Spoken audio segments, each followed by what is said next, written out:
If you enjoyed this interesting video, make sure to like, share, and subscribe to the channel. Your support helps us bring you even more exciting and thought-provoking content. Don't forget to turn on the notification bell so you never miss our latest uploads. Join our growing community today. Your feedback, comments, and ideas truly keep this channel alive.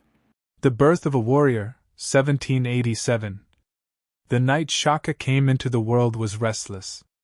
The hills of KwaZulu were alive with the sound of cattle shifting in their kraals, dogs barking, and drums echoing from distant villages. In a small homestead belonging to the Langini people, Nandi, a young woman of strong will and quiet pride, gave birth to a boy who would one day be named Shaka. Few could have imagined that this fragile child, born under the shadow of hardship, would grow into a commander who would shake the foundations of southern Africa. His father, Senzangakona, was a minor chief of the Zulu, and his union with Nandi was not sanctioned by tradition. Their relationship caused scandal, and Shaka was considered illegitimate. That single detail cast a long shadow over his childhood. From the beginning, Shaka's life was defined by struggle. He and his mother faced constant rejection, moving between clans, treated as outsiders. Nandi's resilience, however, became the boy's greatest school. She taught him pride in his name and a refusal to bow before humiliation. Shaka's early years were marked by hunger, taunts, and bare survival. Other children mocked him, calling him the son of shame. But instead of breaking him, these insults carved something fierce inside him. While boys played, Shaka trained. He sharpened sticks into spears, wrestled older children, and studied the movements of animals across the grasslands. Every humiliation became fuel. He grew tall and broad-shouldered, his gaze intense, his silence unsettling to those who crossed him. By adolescence, Shaka's skill with a spear was unmatched among his peers. He hunted with precision, bringing down antelope with a single thrust. He learned to read the land, knowing when rain was coming, when enemies were near, and where to find water in the dry months. Villagers who once mocked him began to fear his presence. Yet Shaka still carried the weight of being unwanted, an outsider even among his own blood. At 16, he entered military service under Dingiswayo, chief of the powerful Mthethwa Confederation. This was where destiny began to stir. Dingiswayo was no ordinary leader. He was a reformer who valued intelligence as much as brute strength. He noticed Shaka's discipline and cunning in battle. While other young warriors charged blindly, Shaka studied formations, predicting where the enemy would move. His creativity on the battlefield set him apart. It was during this time that Shaka began to reshape the tools of war. The Zulu warriors of his day carried long throwing spears called assegai. Battles often turned into distant exchanges, with warriors hurling spears until one side lost heart. Shaka rejected this. He believed war was not about posturing but about crushing the enemy so completely that they could not rise again. He crafted a shorter, heavier spear, the ikawa, designed for stabbing at close range. Its name came from the sound it made when pulled from a man's body. Alongside this, he insisted that shields be larger and stronger, meant not only for defense but for pressing into enemies, locking them into close combat. With these changes came his first great innovation in strategy, the bullhorn formation. Warriors formed a great circle, the chest, engaging the enemy head-on, while the horns swept around to encircle them. The loins, a reserve hidden behind, would rush forward at the decisive moment. It was brilliant, simple, and terrifyingly effective. Word of Shaka's methods spread quickly. Under Dingiswayo, he rose through the ranks, feared and admired in equal measure. His presence on the battlefield electrified his comrades. He demanded discipline, drilling his warriors to run barefoot across thorn fields to toughen their feet, forcing them to march long distances without complaint. To many, he seemed merciless, but his warriors became sharper, faster, and stronger than any who opposed them. By the time he was in his early 20s, Shaka's name was spoken with awe.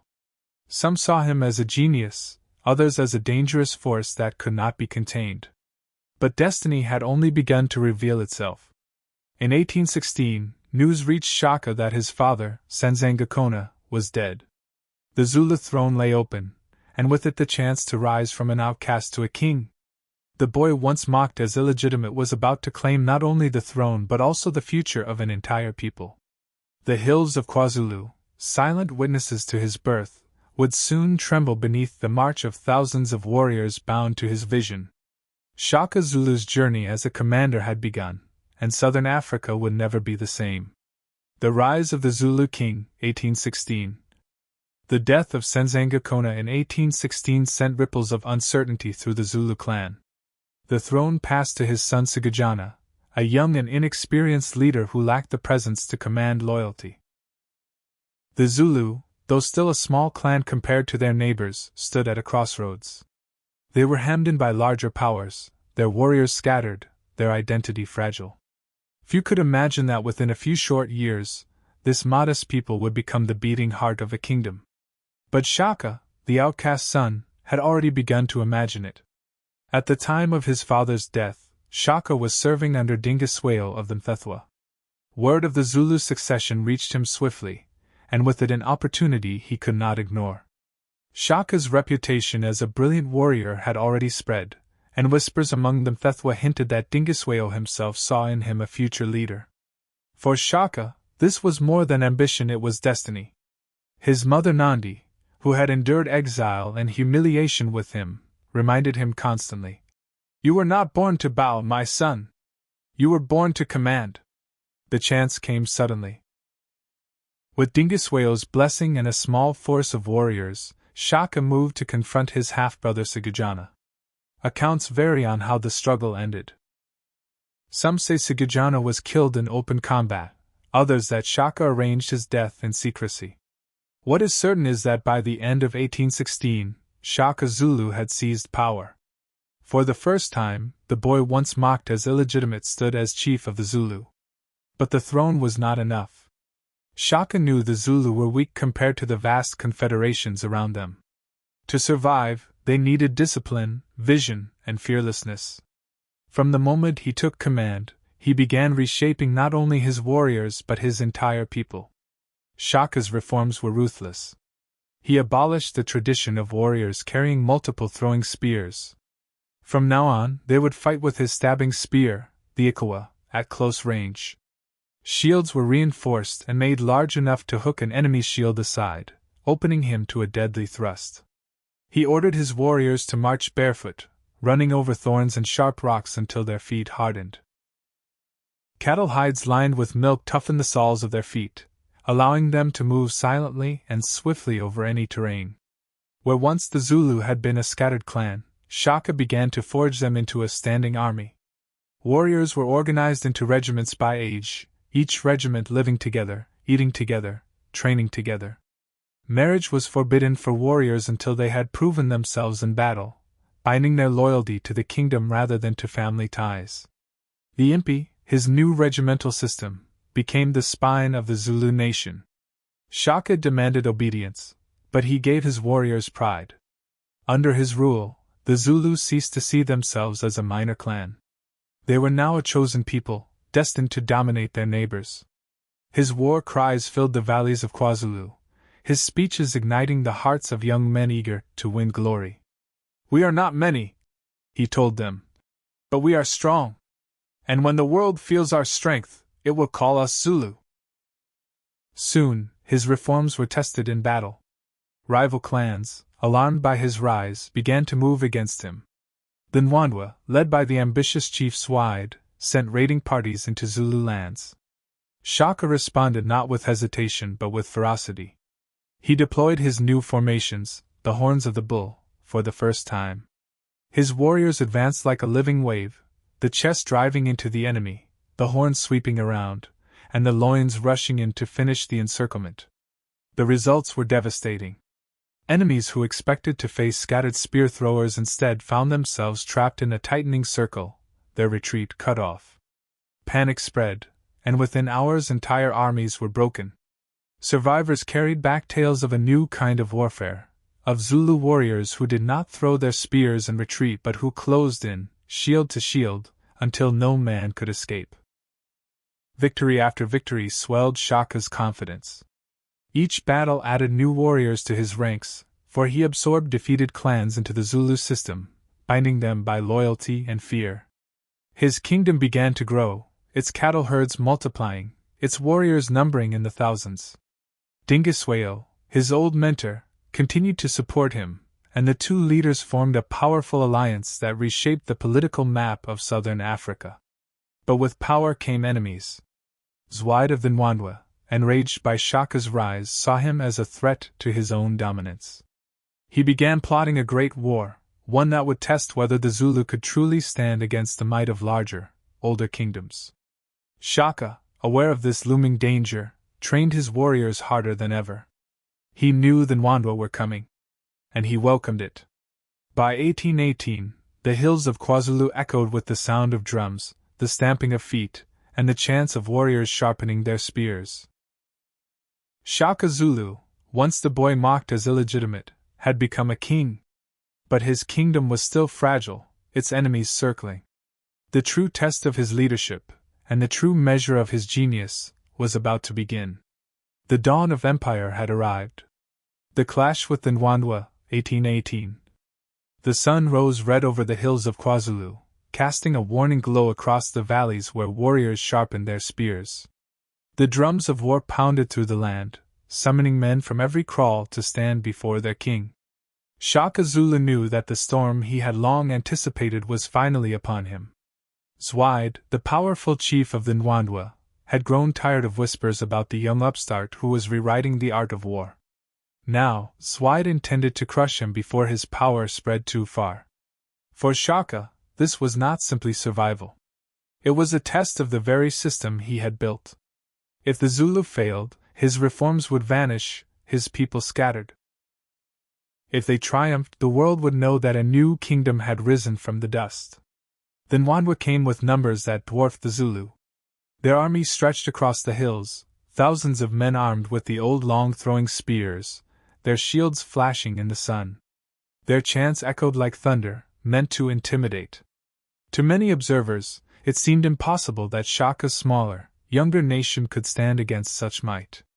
But Shaka did not measure victory by numbers. He measured it by discipline, strategy, and the fire that burned in his warriors' hearts. He stood tall before his regiments, his shield polished, his ikwa gleaming, his voice calm and commanding. "Today we fight not only for land," he told them, "but for the name of the Zulu. Let the Ndwandwe learn that we do not run. We do not hide. We conquer." When the battle began, the Ndwandwe surged forward with the familiar strategy of hurling spears in deadly waves. Shaka's warriors, drilled beyond exhaustion, held their shields firm and advanced, step by step. Spears clattered against cowhide, some piercing flesh, but the Zulu line did not break. Then, with a sudden shout, the chest of Shaka's formation slammed into the Ndwandwe ranks, locking shield against shield, driving the Ikwa into unprotected flesh. The battle raged in chaos, dust rising in choking clouds, screams piercing the air. As the Ndwandwe pressed forward, Shaka gave the signal. From both flanks, the horns of the bulls swept around, moving with terrifying precision. The enemy, still locked with the Zulu chest, realized too late that they were being encircled. Panic spread as warriors tried to retreat, only to find themselves hemmed in by the tightening noose of Shaka's horns. What followed was slaughter. The Ikwa, designed for brutal efficiency, cut down men at close range.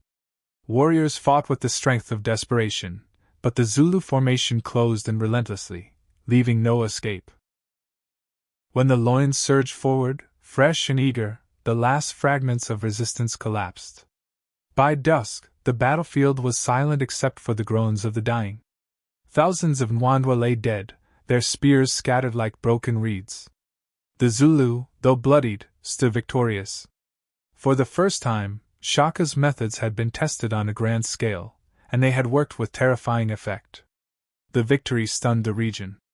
Stories spread of Zulu warriors who fought like lions, who refused to tire, who advanced with a unity never seen before. Shaka had not only defended his people, he had reshaped the very meaning of warfare in southern Africa. Where others fought for pride or cattle, he fought for domination, for the complete destruction of his enemy's ability to rise again. Yet the battle was not without cost. Shaka's men had endured terrible casualties, and the Ndwandwe were not destroyed. Zwaid, though wounded in pride, remained a formidable foe with resources still far greater than Shaka's. The clash of 1818 was only the beginning of a war that would rage for years. But for Shaka, the outcome was enough. He had proven his system. He had shown his warriors that they could stare down overwhelming odds and prevail. More than that, he had announced to every chief and clan across the valleys, the Zulu were no longer a minor people. They were a kingdom rising, and their king was a man who could not be ignored. That night, as fires burned on the hillsides and warriors sang victory songs, Shaka stood apart, gazing into the darkness. His thoughts were not of celebration but of destiny. He knew Zwaid would come again, and with greater fury. But he welcomed it. Each battle was a stone in the foundation of his empire. Each enemy defeated was another step toward the vision he carried in his heart, a Zulu nation that would stretch across the land like the rising sun. And so, while the world marveled at the blood-soaked field of KwaZulu, Shaka Zulu was already planning his next move. The game of kings had only just begun, and he intended to play it to the end. The War of Survival, 1819 to 1820. The first clash with the Ndwandwe had proven Shaka's brilliance, but it did not end the struggle. Zwaid, the Ndwandwe chief, was furious. The defeat of 1818 had wounded his pride and shaken his authority. He commanded one of the largest confederations in the region, with warriors numbering in the tens of thousands. He would not allow a young upstart from a small clan to threaten his supremacy. Shaka knew the storm was coming, and he began to prepare for a war unlike any the Zulu had faced before. The years that followed were filled with relentless training. Shaka hardened his regiments into instruments of war. Warriors ran long distances every day, often more than 50 kilometers without rest. They drilled with spears until their arms ached, marched with shields until their legs burned. Food was rationed for discipline. Weakness was not tolerated. The Zulu army was no longer simply a band of men with spears, it was becoming a machine. Shaka's reforms extended beyond the battlefield. He reorganized his people into a centralized system that allowed for faster mobilization. Clans absorbed into the Zulu fold were not destroyed but transformed, their young men pressed into service, their women and children integrated into Zulu society. This both expanded his manpower and bound conquered peoples to his kingdom. Even cattle, the wealth of the land, were redistributed to strengthen loyalty to the throne. By 1819, Zwaid unleashed his fury. The Ndwandwe army descended in massive force, tens of thousands strong. They intended not just to defeat Shaka but to annihilate him and erase the Zulu from memory. Against this overwhelming tide, Shaka had perhaps half their number. Yet he stood undaunted, his mind working with the clarity of a seasoned commander. The decisive confrontation came near the Mlatu's River. Shaka had chosen the terrain carefully. He knew the Ndwandwe depended on their numerical strength and mobility. If he could disrupt their communication and sow confusion, he could blunt their advantage. When the battle began, the Ndwandwe surged forward in great waves, their war cries echoing across the plain. At first, the Zulu appeared to retreat, drawing the Ndwandwe into pursuit. But this was no flight of fear, it was strategy. Shaka had placed hidden regiments in the bush on both sides of the battlefield. As the Ndwandwe pressed deeper, the Zulu chest turned and stood firm, while the horns swept out from concealment, encircling them. The fighting was brutal, closer and bloodier than before. The Ikowa stabbed in quick, repeated thrusts, the shields smashing forward with relentless force. Dust and blood mixed in the air. The Ndwandwe, confident in their numbers, suddenly realized they were trapped, pressed from all sides. Panic began to spread through their ranks. Then came Shaka's final stroke. He ordered the loins, his reserve regiments, to surge forward, cutting into the enemy's rear. The Ndwandwe line, already collapsing under pressure, shattered. Warriors broke and fled, scattering across the plain. For the first time, the mighty Ndwandwe had been decisively defeated. The aftermath was catastrophic for Zwide's confederation. Though not destroyed entirely, his people fragmented, fleeing in all directions. Some chiefs and warriors sought refuge far beyond KwaZulu, sparking migrations that would reshape southern Africa for generations. Historians later called this era the Mfikane, the crushing, or the scattering, and at its heart stood Shaka Zulu. For Shaka, the victory was more than survival. It was the birth of an empire. With Ndwandwe broken, he stood unchallenged as the dominant power in the region. His enemies were no longer chiefs of small clans but entire nations. Yet his vision only grew larger. He began to see himself not simply as the leader of the Zulu, but as the unifier of all peoples under his banner. But power carried a heavy cost. The war had drained his warriors, left villages empty, and stretched his resources. To maintain control, Shaka tightened his grip. He demanded absolute obedience, punishing even small acts of defiance with death. His mother, Nandi, remained a constant source of strength and guidance, reminding him of the hardships that had shaped his rise. But even she began to see the shadow growing behind her son's greatness. The world was changing quickly. Shaka had carved a kingdom from nothing, defeated one of the mightiest powers in the land, and unleashed migrations that rippled far beyond his borders. Yet he was only in his early 30s. His reign had only begun, and his ambition was limitless. As fires burned on the hills that night, Shaka stood at the edge of the battlefield, the cries of the wounded fading into the distance. He knew the Ndwandwe defeat was not just a victory, it was the moment the Zulu nation had announced itself to the world. But deep within, he also knew something else. To hold his new empire, he would need more than victory. He would need fear, loyalty, and a legacy that no one could challenge. And for that, the wars were far from over. The making of an empire, 1820 to 1824. The dust of war had barely settled when Shaka Zulu began shaping his victory into something greater. The defeat of the Ndwandwe was not simply the end of a rival, it was the opening of a vast frontier. Villages and clans that once feared Zwide's shadow now turned their eyes to Shaka. Some submitted willingly, others were brought into line by the sharp edge of the Ikawa. The Zulu Kingdom, once a fragile clan of scattered homesteads, began to grow into a nation whose name inspired awe across the valleys of southern Africa. Shaka understood that conquest alone could not hold an empire. Strength had to be matched with order. He built a system that bound his people together with both fear and pride. Every young man was drawn into the military regiments, the Impi, which became both a school and a brotherhood. They trained endlessly, ran great distances, and lived in military barracks called amakanda. Marriage was delayed until warriors had proven themselves in battle, ensuring that their first loyalty was to the king.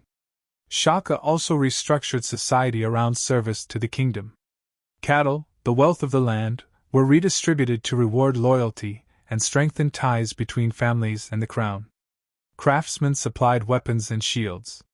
Messengers carried orders across the hills with astonishing speed.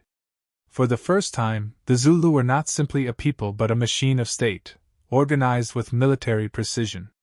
Yet Shaka was not content with defense. His vision stretched beyond the hills of KwaZulu. He sent his armies in every direction, subduing clan after clan. Some resisted fiercely, others surrendered without a fight. Each defeat swelled the Zulu ranks, as conquered warriors were absorbed into his regiments.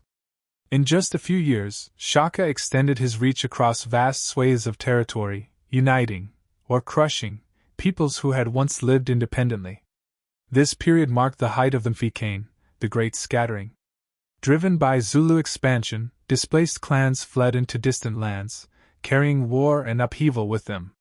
Some settled in modern-day Mozambique, others in the highlands of Lesotho, and still others far north into Central Africa. Shaka's empire rippled outward, reshaping the political map of an entire continent. At home, his people began to speak of him with reverence and fear. He was no longer merely Shaka, son of Nandi. He was Ushaka Kasenzanga Kona, the Lion of the Zulu. His presence commanded silence. He walked among his warriors tall and broad, his voice deep, his gaze unflinching. He demanded loyalty, and when it was given, he rewarded it generously. But disobedience, even in small matters, was punished with merciless swiftness.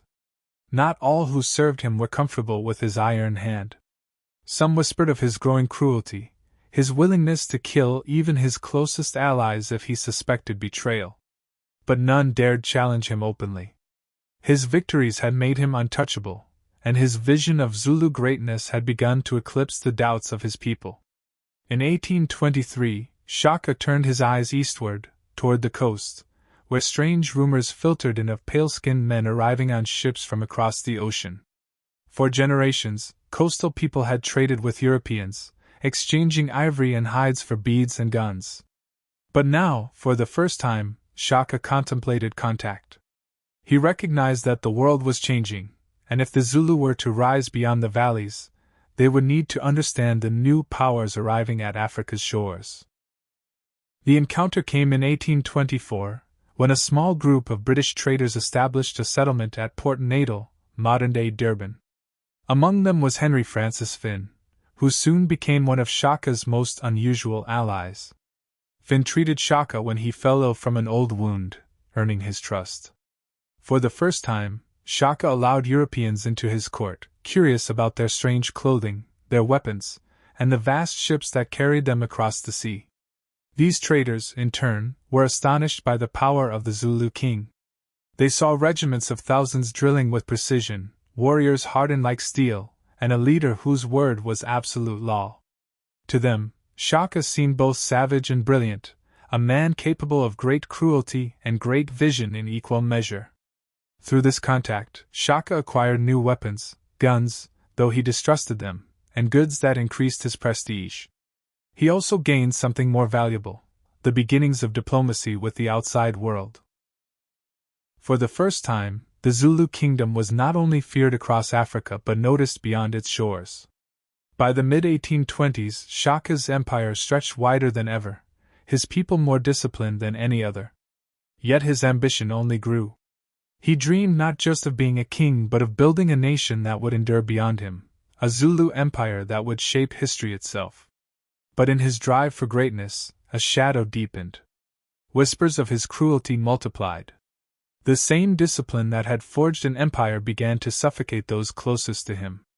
Even his allies wondered how long his iron hand could hold without breaking. For now, the lion of the Zulu roared louder than ever, his kingdom secure, his enemies shattered. But every empire, no matter how strong, carries within it the seeds of its own trials. And for Shaka, those seeds were beginning to take root. Shadows in the Kingdom, 1825 to 1827. By the mid-1820s, Shaka Zulu stood at the peak of his power. His empire stretched across wide valleys and fertile plains, his warriors numbered in the tens of thousands, and his name struck fear into chiefs from the Drakensberg to the Indian Ocean. To his people, he was both protector and master, a leader who had lifted them from obscurity into greatness. Yet beneath the brilliance of his reign, shadows were beginning to gather. The first shadow was grief. In 1827, Shaka's mother, Nandi, died. She had been his anchor, the only person who could soften his temper and remind him of his humanity. Her loss tore at him with a ferocity greater than any battle wound. Shaka did not mourn quietly. He demanded that the entire nation share his sorrow. Cattle were slaughtered in vast numbers, milk was forbidden, and all planting of crops was halted as a sign of respect. Those who failed to show enough grief were executed. Thousands died under his wrath, not from war but from the king's grief turned to cruelty.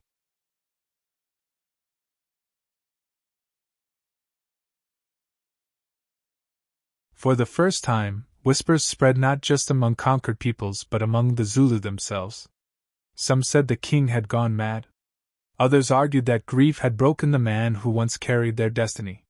Whatever the truth, the death of Nandi marked a turning point. The lion of the Zulu grew harsher, his punishments more brutal, his demands more extreme. Yet even as darkness spread at home, Shaka's ambition reached further outward. He continued to expand his kingdom, sending his armies on long campaigns against distant tribes. His warriors marched further than ever before, spreading fear and forcing migrations that reshaped the land. The Mfecane, already devastating, grew more violent under his hand. Entire peoples scattered, fleeing into mountains and deserts rather than face the encircling horns of the Zulu Impi. Contact with Europeans also deepened during these years. Traders at Port Natal brought goods Shaka valued: cloth, beads, and firearms. But he never allowed guns to replace the Ikawa. To him, firearms were slow and unreliable, compared to the sure thrust of a spear in disciplined hands. Still, he understood the importance of these alliances. He allowed Henry Francis Finn and other traders to act as intermediaries, using their presence to increase his prestige and to keep rivals at bay. The British, for their part, regarded Shaka with fascination and fear. Some described him as a military genius, others as a tyrant of terrifying cruelty. They marveled at the discipline of his warriors, their ability to march for days barefoot without rest, their unbreakable loyalty to their king. But they also noted the executions, the harsh punishments, and the atmosphere of fear that hung over his court. At the same time, cracks began to appear in the structure of his empire. Endless war drained his people. Villages were emptied of men who had marched away to fight. Women and children carried the burden of farming and cattle herding, often under harsh restrictions. Famine threatened as crops were neglected during long campaigns. Some chiefs, though outwardly loyal, began to resent Shaka's demands and whispered in secret of rebellion. Shaka's brothers, Dingaane and Langana, watched these developments closely. Both had risen under his shadow, commanding warriors in his campaigns, but neither forgot that they too were sons of Senzangakona. As Shaka's grip grew harsher and his behavior more unpredictable, they began to see an opportunity. Despite these tensions, Shaka still commanded immense loyalty from many of his warriors. To them, he was the embodiment of Zulu greatness, the man who had lifted them above all other peoples. His speeches still electrified his regiments, his presence still inspired awe. But the mood of the kingdom had shifted. Where once he was seen as a brilliant king, now some began to fear he was becoming a tyrant who demanded too much, who punished too harshly, who had lost the balance between strength and mercy.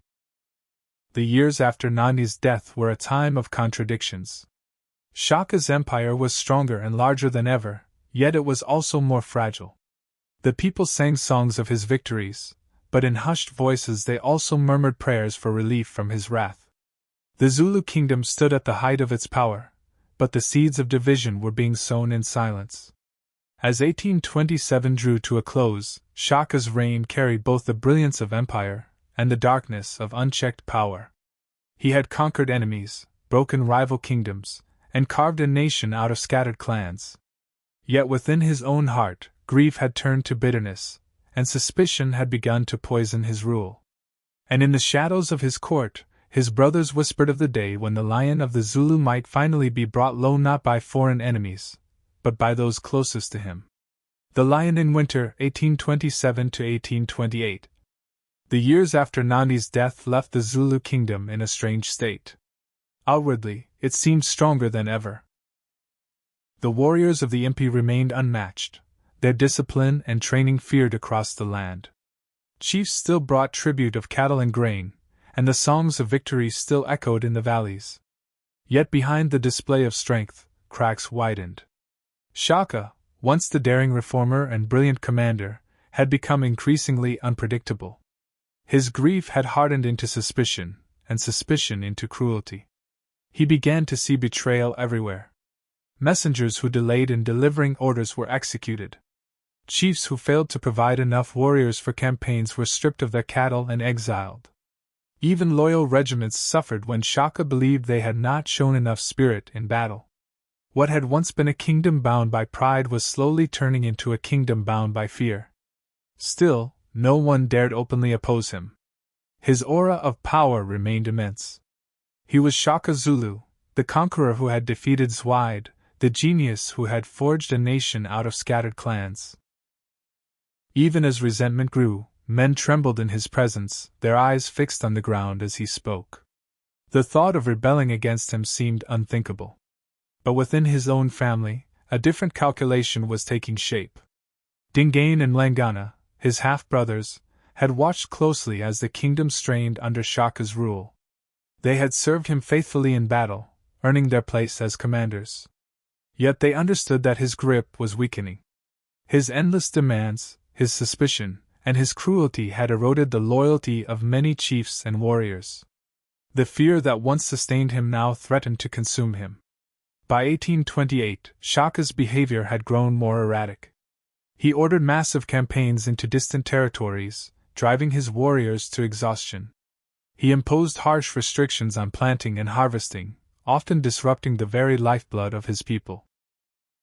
Worst of all, he declared that no crops were to be planted for a year following Nandi's death, plunging his people into hunger.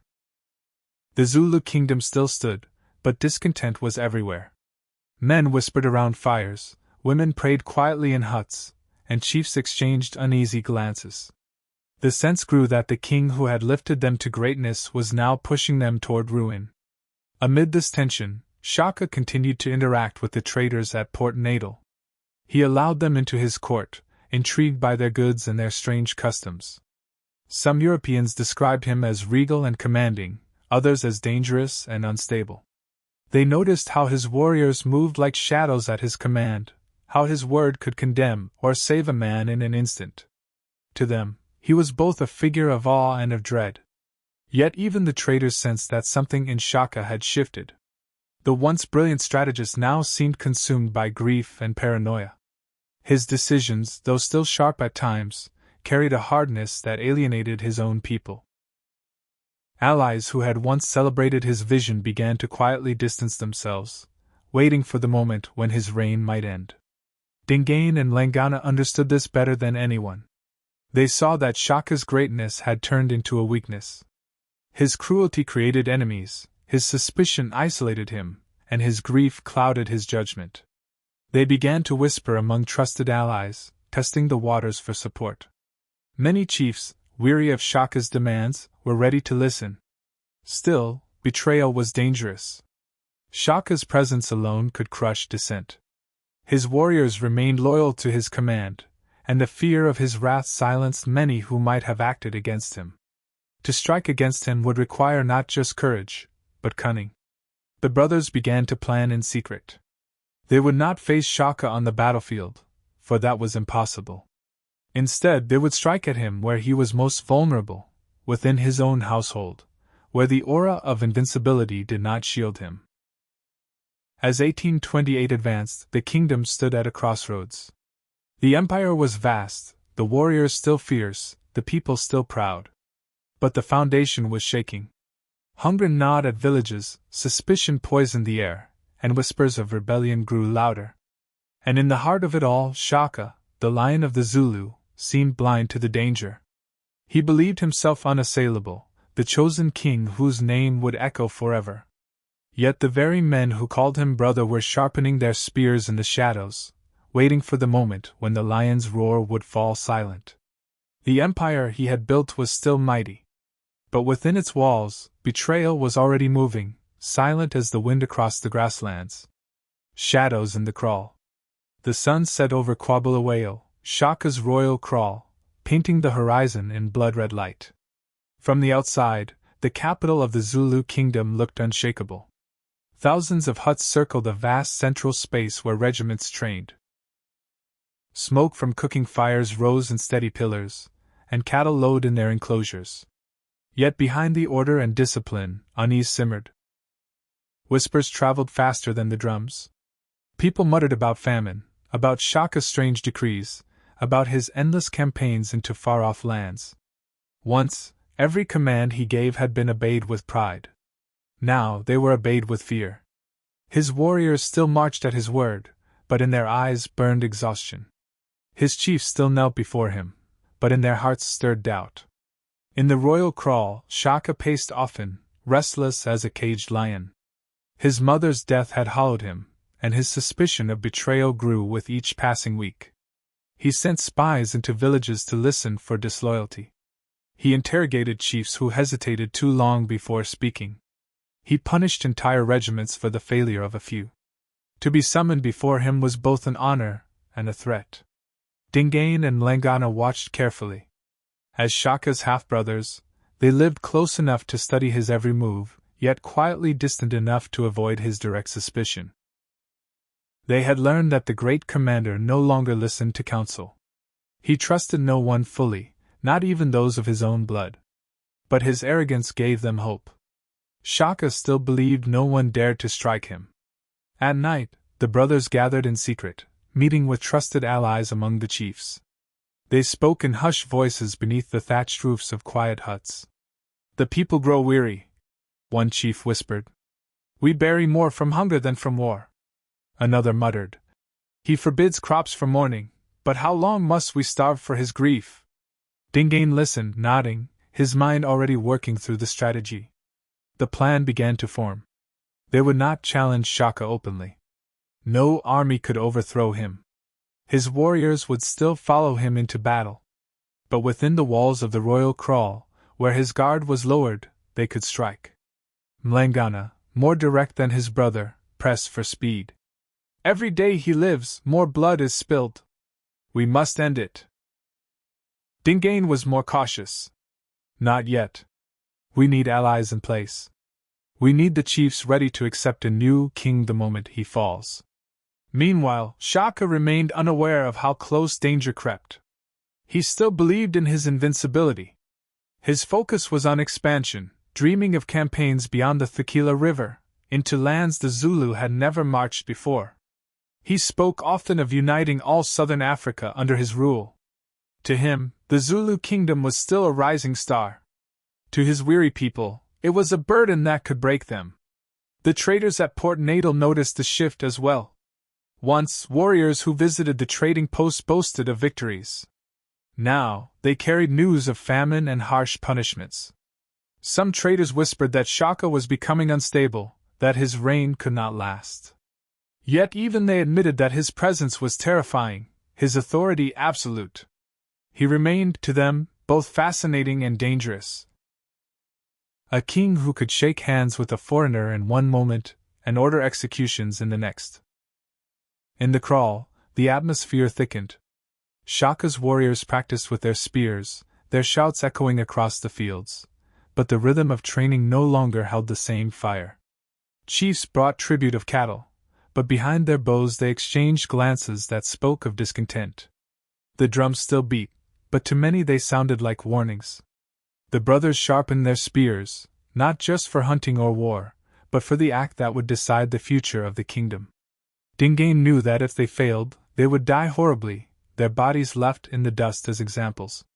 But if they succeeded, they would inherit the empire Shaka had built with blood and fire. Shaka, for all his brilliance, could not see the storm gathering under his own roof. He believed betrayal would come from distant chiefs, or from rival clans beyond the rivers. He never imagined it would come from the men who shared his blood. Night after night, Dingain and Langana plotted in silence, waiting for the right moment. The conspirators swore secrecy, their lives bound to the plan. Every look, every word, every hesitation mattered. The kraal became a place of masks, where smiles hid daggers and loyalty hid treason. The stage was set. The chiefs were restless, the warriors tired, the people hungry. The lion still roared, but in the shadows of his own house, hunters crept closer.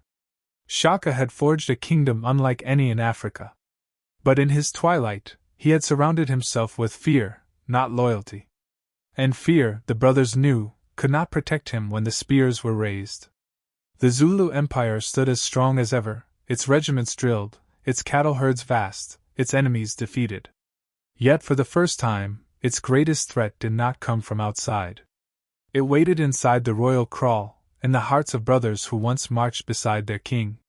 The moment of betrayal was near. The fall of the lion. The spring of 1828 brought no relief to the Zulu heartland. The air was dry, the cattle thin, and the people weary. Yet in Bulawayo, Shaka spoke of new campaigns. He wanted to push his regiments beyond the Drakensberg Mountains, to conquer lands none of his warriors had seen. He dreamed of an empire that stretched from the Indian Ocean to the far west, a dominion unmatched in Africa. To the brothers Dingaan and Langana, his words were madness. They had watched their warriors return exhausted from endless campaigns. They had seen villages stripped of grain to feed the army, leaving children to starve. And they had seen Shaka's temper grow crueler by the day. To them, the time for whispers was over. The time for action had come. It began quietly, like the soft hiss of a snake in the grass.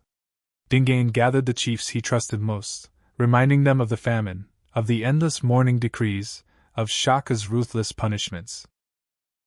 Mlangana sharpened his spear in secret, his resolve hardening. Their ally Mbopa, one of Shaka's trusted attendants, agreed to help. He moved freely within the royal kraal, close enough to strike when the moment came. Together they swore the blood oath. The king must die. The day chosen was one of strange stillness. The air hung heavy, the kraal unusually quiet. Shaka sat in council, speaking with his advisors. He was restless, pacing as he spoke of expansion. "The Zulus shall march again," he declared, his deep voice carrying through the hut.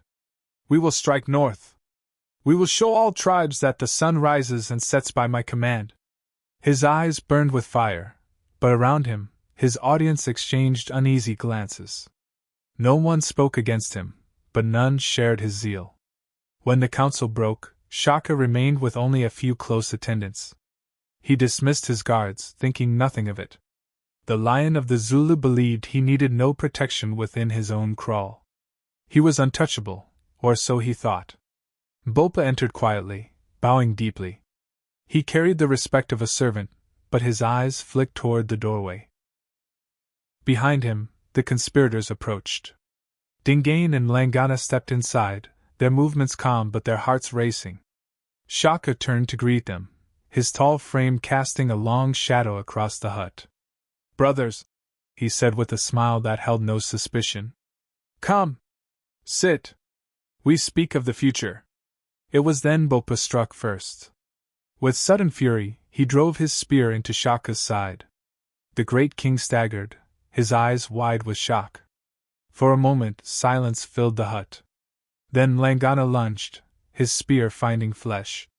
Dingaan followed, his strike heavy and final. The lion roared once, a sound of pain and disbelief, echoing through the hut like thunder. He fought to rise, his strength still immense, but the blades cut again and again until his body gave way. The great Shaka Zulu, who had carved an empire with spear and fire, fell not on the battlefield but in the heart of his own kraal, brought down by the very blood he had trusted. His killers stood panting, their spears dripping red, the weight of their deeds settling over them like a shroud. Outside, the kraal stirred. Whispers spread quickly. Some mourned in silence, others felt a secret rush of relief. Chiefs who had feared Shaka's wrath now saw new possibilities. Warriors who had grown tired of endless campaigns now hoped for rest. The death of the king was not announced with drums or ceremony. It was carried on whispers, and by the time the sun set, the whole kingdom knew. Dingaan stepped forward first. He called the chiefs together, his voice steady. "The king is gone," he declared. "But the Zulu Kingdom will not fall. I will lead. Together, we will bring balance again to our people." Some chiefs hesitated, but others nodded quickly. They had no stomach for more blood. Dingaan's words promised stability, even if they knew he, too, was hungry for power. Shaka's body was hidden, buried in secrecy. No great tomb was built, no monument raised.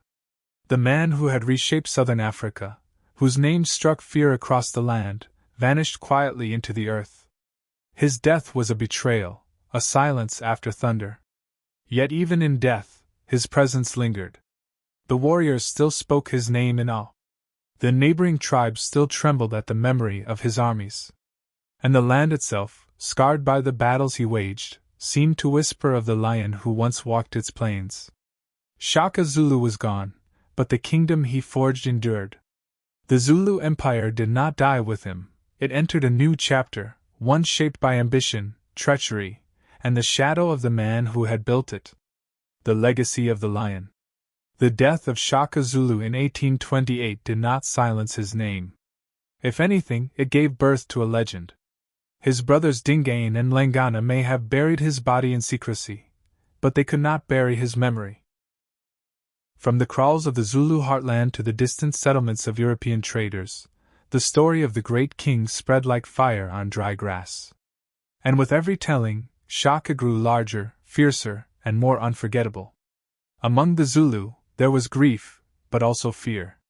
Shaka's decrees had been harsh, his punishments often cruel. Some were relieved to see his reign end. Yet even those who had suffered under his rule spoke of him with awe. They remembered his towering presence, his ability to hold a warrior's gaze until the man trembled. They remembered how he could command thousands with a single gesture, and how his very name could send enemies fleeing before a spear was even raised. For the Zulu people, Shaka was both tyrant and protector, destroyer and builder, a man whose contradictions made him impossible to forget. The warriors who had fought under him carried his tactics long after his death. The bullhorn formation, where regiments encircled and crushed their foes, became a mark of Zulu warfare. The short stabbing spear, once mocked by rival tribes, became the weapon of choice across the land. Every battle fought by the Zulu in the years that followed carried a shadow of Shaka's genius. Even his enemies admitted that he had changed the face of war in southern Africa forever. Beyond the Zulu Kingdom, Shaka's name traveled with traders and missionaries. Europeans wrote about him with a mix of fascination and fear. Some called him a savage conqueror, a tyrant whose ambition left fields littered with the dead. Others compared him to the greatest generals in history, likening his strategies to those of Alexander the Great or Napoleon. To many, Shaka was proof that Africa held leaders of immense power and vision, men who could shape history just as surely as any king in Europe. But perhaps the greatest surprise of Shaka's legacy was how it endured through centuries of change. The Zulu Kingdom faced wars, betrayals, and the crushing weight of colonial invasion. Dingaan, who took Shaka's throne, could not match his brother's brilliance and struggled to hold the empire together. The British would later march into Zululand with rifles and cannons, underestimating the people Shaka had forged. At Isandlwana in 1879, Zulu warriors armed with spears overwhelmed the British army, a stunning victory that shook the empire. Though Shaka had been gone for decades, his strategies and spirit lived on in that battle, proving his influence had not faded. Even in modern times, Shaka's image looms large. He is taught in schools, sung about in praise poetry, and honored in statues and stories. To some, he remains a ruthless figure, a man whose hunger for power cost too many lives. To others, he is a symbol of African strength, vision, and unity, a leader who showed that the continent was not passive, but capable of producing its own empires and legends. The paradox of Shaka is what makes his story endure. He was both the sword and the shield. He brought order to his people, but also unleashed chaos on those around him. He dreamed of greatness, but his methods were drenched in blood. And yet, when we look at the history of South Africa, there is no denying that the land itself was reshaped by his hand. Today, the hills where Shaka once marched still echo with his presence. The ruins of old kraals, the battlefields where impis clashed, and the oral traditions passed from elder to child all keep his spirit alive. The Lion of the Zulu is not remembered as a man who died in secrecy, betrayed in his own kraal. He is remembered as the king who rose from nothing, who united clans into a nation, and who showed the world the fierce pride of the Zulu. His story continues to surprise those who hear it for the first time. Not because of how he died, but because of how much he achieved in so short a life. From 1787 to 1828, only 41 years, he built an empire that altered the course of history. In that span, he turned warriors into legends, villages into cities, and a small clan into a kingdom that would defy even the might of Britain. Shaka Zulu's reign ended with betrayal, but his legend endures with power. He remains a figure larger than life, both feared and admired, both condemned and celebrated. And in that complexity lies the true surprise, that a man of such contradictions could leave behind a legacy so enduring, a story so powerful, that nearly 2 centuries after his death, the world still speaks his name. Shaka Zulu was not just a king.